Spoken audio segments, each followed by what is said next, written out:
Hi, I'm Steve Clemons, and I have a question. Ukraine's leaders say they're confident of continued support for the war against Russia, but are cracks starting to show in the Western Front? Let's get to the bottom line.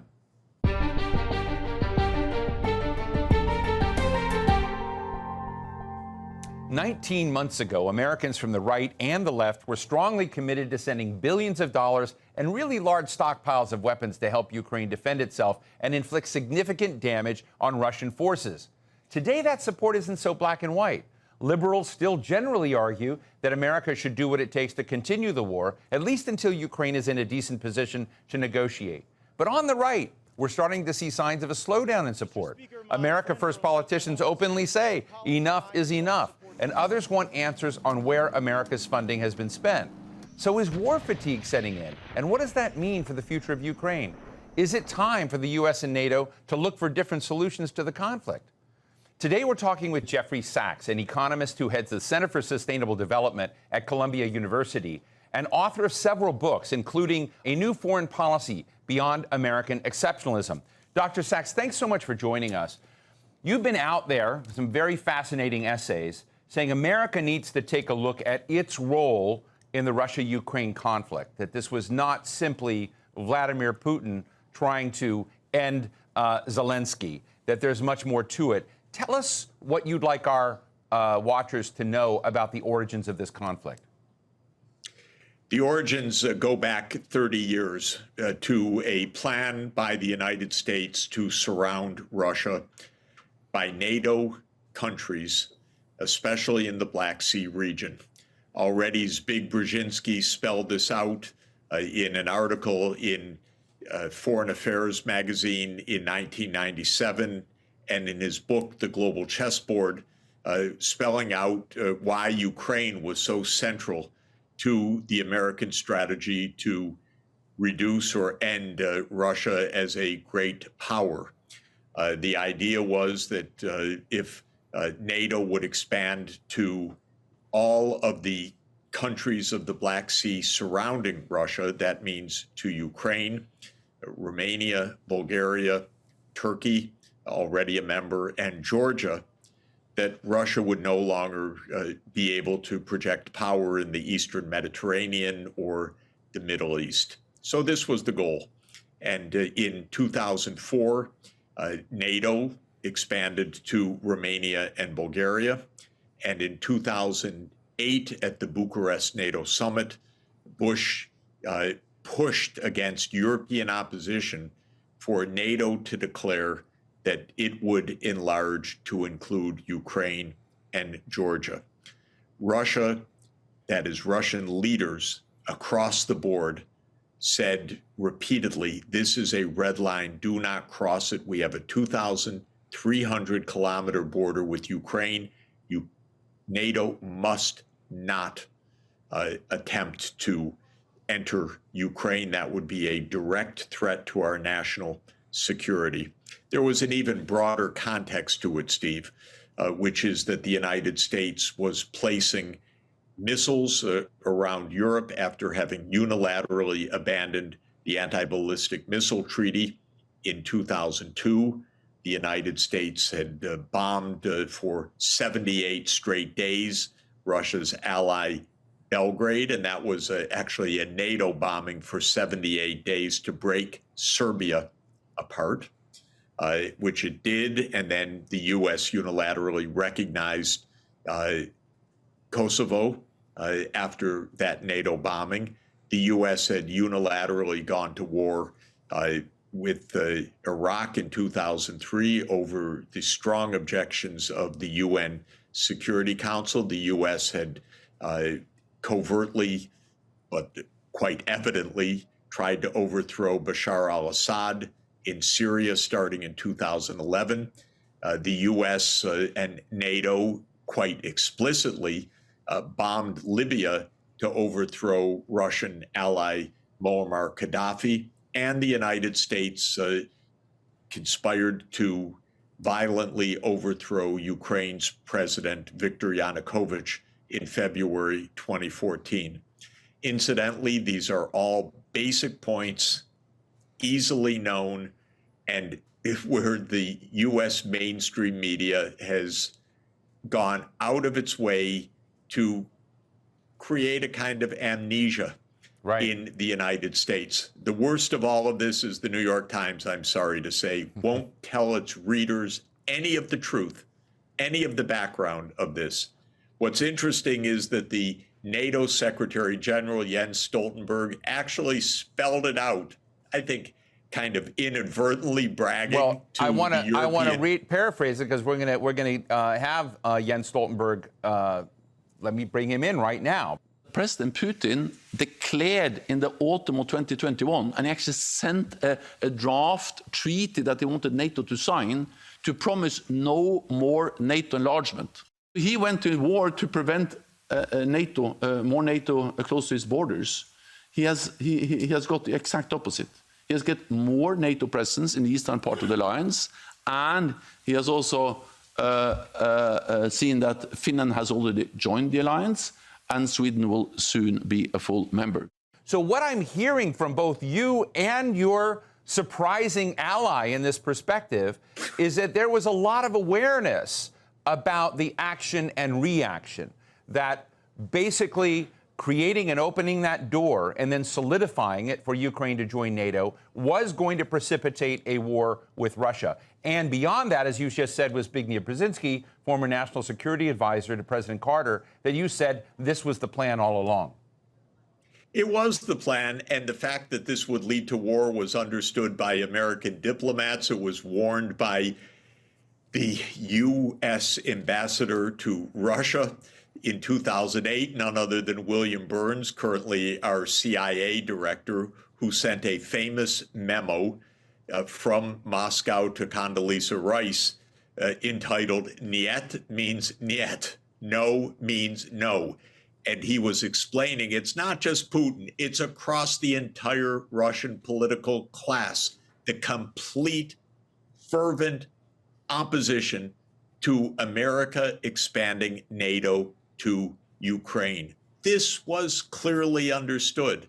Then Victoria Nuland, then the Assistant Secretary of State for European Affairs, now the Deputy Secretary of State, in 2014, and it was in January, actually, weeks before the violent overthrow, was caught on tape, presumably by the Russians, planning the post-Yanukovych government, who would replace the government. And she spelled out exactly who would become the next prime minister.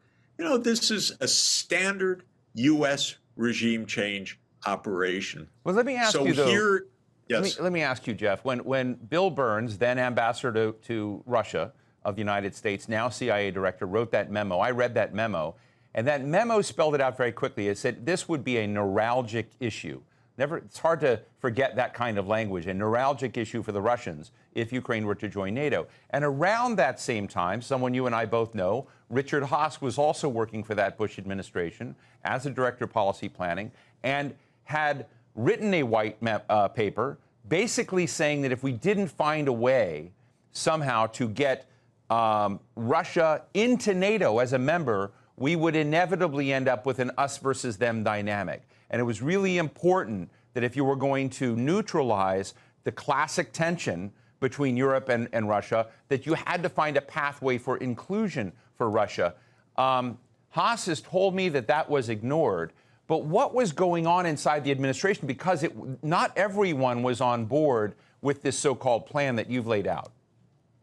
Well, from the beginning, there were very strong voices of opposition to the NATO enlargement. It goes back, of course, to George Kennan himself in 1997, who was our senior statesman historian, author of the containment policies, who said very explicitly, this is the worst imaginable policy to proceed with NATO enlargement. And at the time, he wasn't even talking about to Ukraine. He was talking about in general.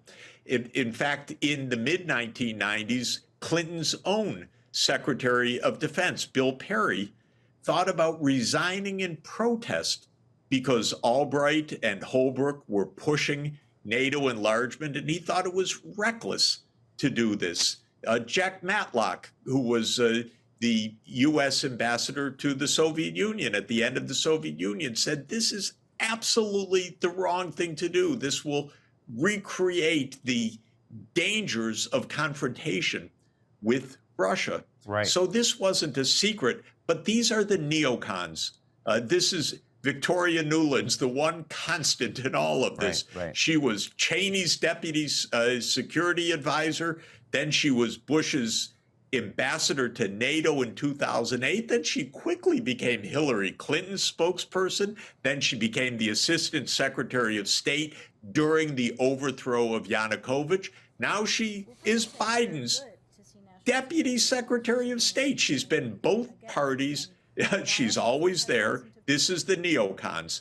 And they have fought their way through, and they have created an absolute disaster, first and foremost, for Ukraine. Right. They trapped Ukraine so predictably. I wrote at the beginning of all of this in 2022, not the very beginning, but at the beginning of this special military operation, that this is yet another neocon debacle. And this is exactly as it's turned out to be. Well, given where we are now, we interviewed former Secretary of Defense Chuck Hagel, who's normally in the realist camp on issues, and he said this has now become a defining issue for the United States and the impression of its power in the world, that America cannot stand down. He was critical of Joe Biden for going as slow as Biden's team has gone and said it's just too significant.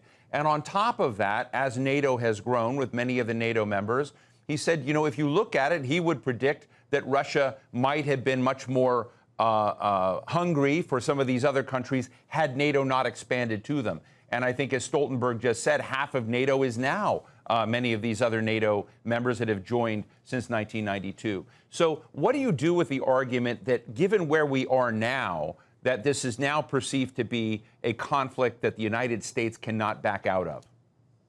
Well, that's what has been said about every disaster that the United States has been involved in, from Vietnam and the domino theory onward. And all of that is just a prelude to nuclear war, if they want to put it that way. We have to stop the stupidity of the United States that got us into this mess. This is a war that the United States created, provoked, by overthrowing Yanukovych, by this NATO enlargement policy. And now we have to say, look, we stop, Russia's got to stop. We need to find peace before the world is destroyed in this process. So I don't buy it at all, what Hegel said. That's ridiculous. When you've made a terrible blunder like this, you don't stake everything on doubling down on the blunder. You solve the problem. And we can solve the problem by sorting this thing out properly. And the way to sort this thing out properly is to end NATO enlargement as part of a peace arrangement in which the war stops, in which Ukraine is secure, but it's going to be in adjusted boundaries at this point. That is clear. And NATO stops enlarging. And on this question of the boundaries, let's remember that the United States backs boundary changes when it feels like it. So the United States felt like it when it bombed Serbia for 78 straight days to create Kosovo, which the United States unilaterally recognized in 2008. That border change was fine because the United States decided, in fact, it was NATO bombing of Serbia for 78 straight days.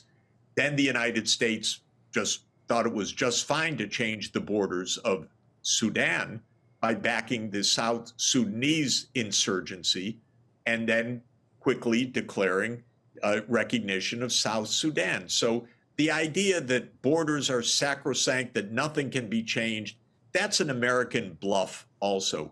We change the borders when we want, but no other borders can be changed. No, this is not how the world's going to work in reality.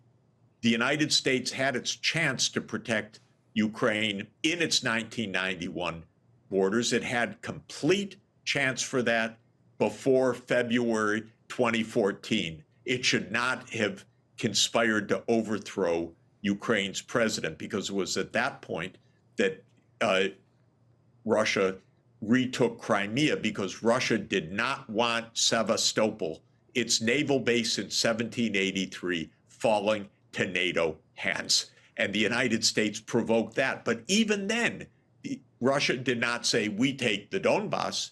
Not at all. What Russia said is the Donbass should have autonomy as per the Minsk II agreements. Now, Minsk II was not only guaranteed by France and Germany in the so-called Normandy arrangement, it was backed 15-0 by the UN Security Council.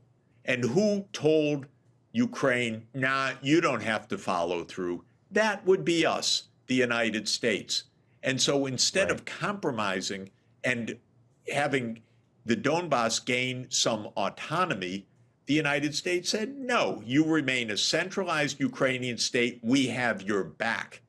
And some back. Now Russia is creating such losses of Ukraine on the battlefield that as we debate among ourselves, Russia's likely to have a major offensive operation, making so much of this moot, even in the next few weeks.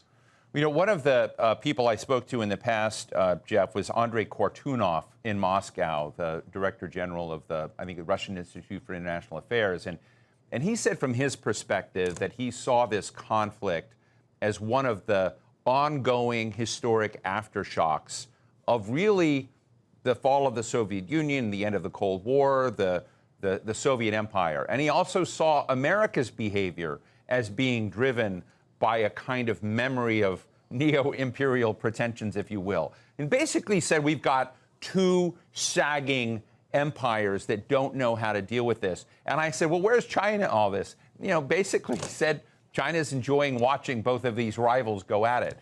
How do you see China at this moment? What lessons is it drawing from this conflict? And is it benefiting from sitting back and watching Russia and the United States and their supporters exhaust each other?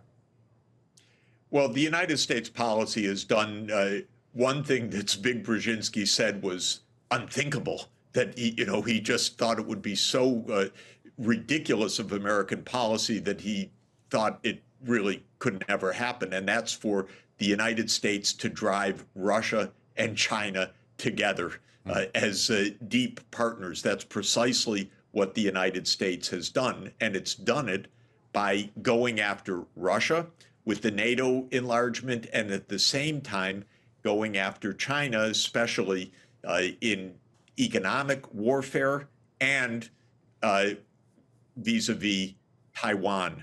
So China's not sitting back and enjoying this.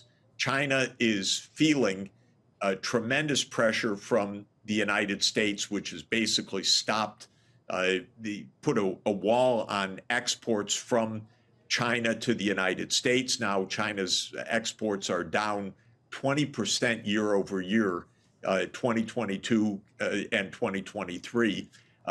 China has been cut off from technology by the United States, and the United States is now unilaterally arming Taiwan, not as in the past, by the way, with Taiwan buying U.S. weapons, but by the president signing orders to give Taiwan weapons under a theory that we're going to make Taiwan a so-called porcupine filled with weaponry that would deter a Chinese attack. It will do precisely the opposite. It's the same dynamic that led Ukraine to disaster. So China's not sitting back and enjoying this, but China and Russia are seeing that the United States is pushing for its hegemonic status in an era that is where U.S. hegemony is completely anachronistic. It was never very sensible as an idea, but in 2023, it's so out of date. But the neocons don't get the calendar right. They just keep pushing. They declare openly that Russia and China are the enemy. It's driven the two of them together. And this makes this situation all the more dangerous. Well, let me ask you now a question about the American political scene in all of this, because we've just seen Ukraine funding stripped out of a funding continuing resolution bill. I don't want to lose our viewers in the weeds on this, but nonetheless, Ukraine funding was a very hot item this week and discussed. And as we know, going towards the 2024 presidential election, that Ukraine and American support for Ukraine, and I have to say, I've been amazed by how resilient Ukraine was. It's been interesting to watch this, but you can see how it's becoming more and more of a political football between both sides as they begin to struggle. And there is basically measurable decline in Republican support for Ukraine. So as you sort of look at this and look at Joe Biden saying, we will be there as long as it takes, and you see others saying, we can't get a bill through Congress right now with Ukraine funding, what is the scenario you see coming in? And does this lead to a sensible outcome or a tragic train wreck? We're at the end of any large-scale support from the United States for Ukraine. I think that is smart, except that it should be combined with real negotiations between the U.S. and Russia and Ukraine on new security arrangements. So I think that this war should end through negotiations, not through this continued flood of money. The money is drying up because the American people are against it, strongly in the Republican Party, but also the Democratic grassroots is not for this either. So the politicians in Washington and the White House expects to get its way, but no, the voice of the people is actually being heard right now, and it will be heard more and more as we enter the presidential election campaign. But it's not only the United States. All through Western Europe, the leaders are deeply unpopular because of the effects of this war. They don't buy it. And Slovakia just elected a government that campaigned precisely on stopping any more aid for Ukraine. Poland, which was the great backer of Ukraine, is not even on speaking terms government to government right now. Hungary has been long set against this. We're seeing that none of this makes sense, especially with Ukraine having been devastated on the battlefield this summer, the counteroffensive, a complete tragedy, a massacre, except if you happen to read the New York Times or the mainstream media. But if you really follow the facts on the ground, this has been horrible. And all through Western Europe and the American scene, there is a call for something different. And the something different should be a negotiated peace. Fascinating discussion. Columbia University professor Jeffrey Sachs, thanks so much for your candor and for joining us today. Great to be with you, Steve. Really appreciate it. So what's the bottom line? There's just no doubt about it. U.S. aid to Ukraine has become a political football. It's still flowing, but things are getting murkier as we get closer and closer to Election Day. Washington has three options, as I see it. One, it could pull back, which will accelerate a very different world order with the U.S. perhaps less central. Or two, it could push for a negotiated end to the conflict in a way that doesn't result in a collapse of confidence in America, stops the bloodshed, and assures Ukraine its sovereignty in a sustainable arrangement. Or three, Biden and Ukraine supporters keep pumping money and arms into the war, hoping Russia's operation collapses before renegade Republicans cut off those dollars. But right now, we're closer to the scenario of slashed funding and military fatigue than negotiations and deal-making. And that's the bottom line.